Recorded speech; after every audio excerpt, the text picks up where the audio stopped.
Undisputed lightweight championship of the world on the line. Vasyl Lomachenko and Teofimo Lopez. Lomachenko a minus 400 favorite, perhaps the pound-for-pound best in the world.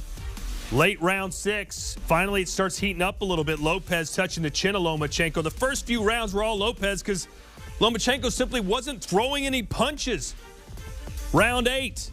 Loma lands a stiff left hand that backs up Lopez, and then Lomachenko throwing these punches in the clinch. Lopez a little banged up there. Round 10, really starting to heat up now. Loma looking good. Straight, solid punches that were connecting, including that jab cross. Round 11, Lopez beginning to tire, or so it seemed, as Lopez pouring it on. It looked like he won rounds 9, 10, and 11. One judge didn't agree with that, but it felt like Lopez had to win the 12th round to assure his victory, and he came out firing. He did indeed win the 12th round, although a cut busted open over his right eye. And in the end, a unanimous decision victory for that man, the 23-year-old Teofimo Lopez, the youngest 4-belt title holder of all time. In the sweet science here, where the judges' scorecards 116, 112, 117, 111, and then Julie Letterman. What was she doing? 119, 109. But it seems like the right guy won, and Lopez beats Lomachenko.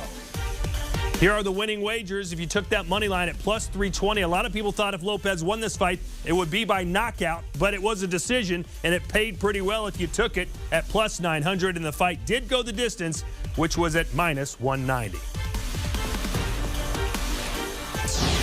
How about we bring in the co-hosts of Morning Combat, Luke Thomas and Brian Campbell, two gentlemen I know very well and whom I do not like at all. Let's start first with you, Luke. First 6 rounds, Lomachenko seemed like he wasn't there at all. In your opinion, what went wrong, especially in the early rounds for him? Nothing.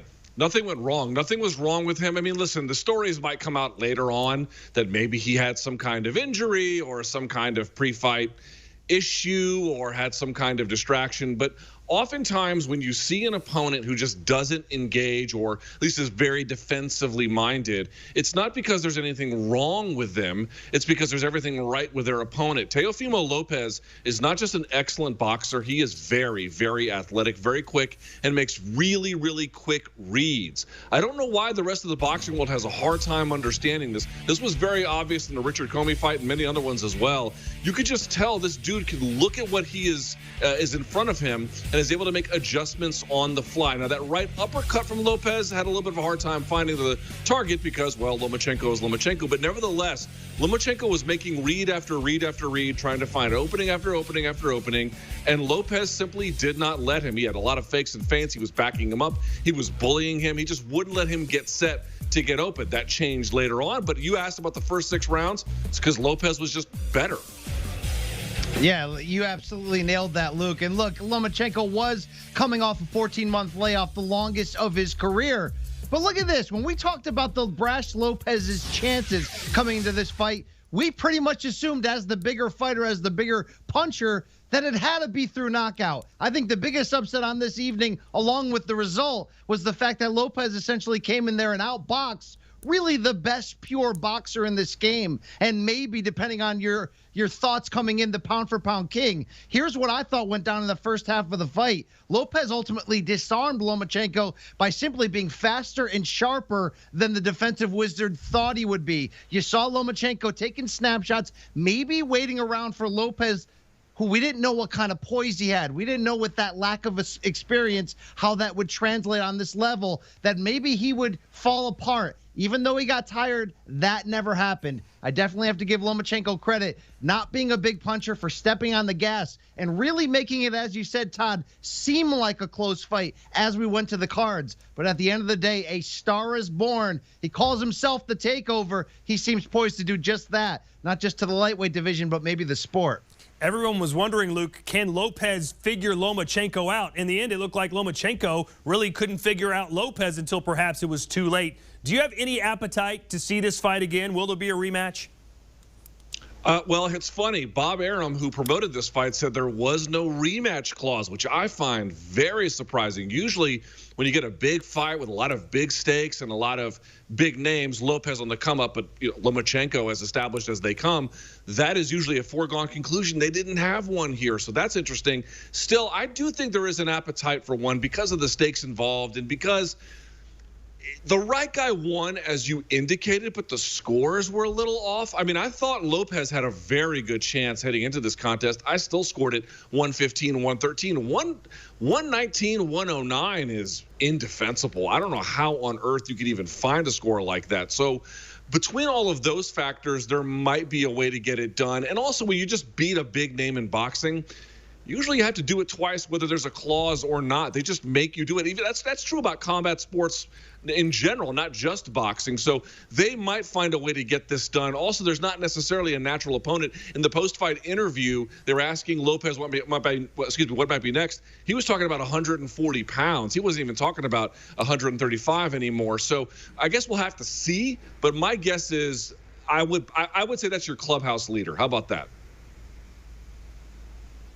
Brian, there's a lot of young, great, talented fighters, could be superstars. You got Devin Haney, Ryan Garcia, Tank Davis, Shakur Stevenson, and, of course, Teofimo Lopez at the top. It's a great time to be a boxing fan if these guys will fight each other like we saw tonight on free television. Is that the way boxing can perhaps turn a corner and get back into the popular consciousness? These guys fight on TV, fight each other, and we don't have to suffer from, hey, you got to have an undefeated record. The best aren't going to fight the best.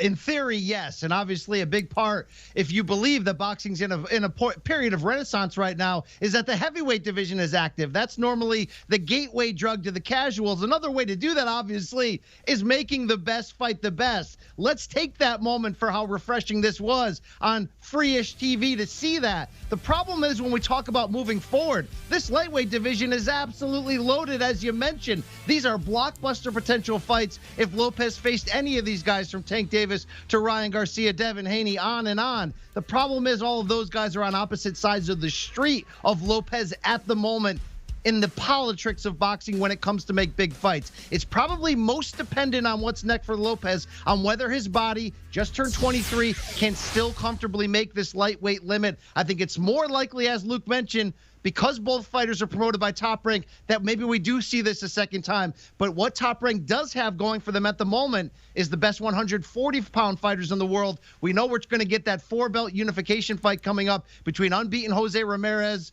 and also the Tartan Tornado himself, Josh Taylor. That's a big-time fight. If Teofimo Lopez wants to insert himself into what's going on in junior welterweight, certainly big fights to make right there. I'd love to see all these big lightweight matchups. Please, let's get the promoters' hands. Can we turn them? Can we make it happen? Not so fast, my friend. Floyd Mayweather was all about capture the bag, chase the money. Maybe Teofimo Lopez is cut from a different cloth. He dared to be great tonight, and great he was, beating perhaps the best pound-for-pound fighter in the world, Vasyl Lomachenko, by unanimous decision. Gentlemen, it was a pleasure. Thanks for joining me. Luke Thomas and that man, BC, Brian Campbell. You can catch them at 11 a.m. Eastern, Monday, Wednesday, and Friday for Morning Combat live on YouTube. Subscribe anywhere podcasts are found.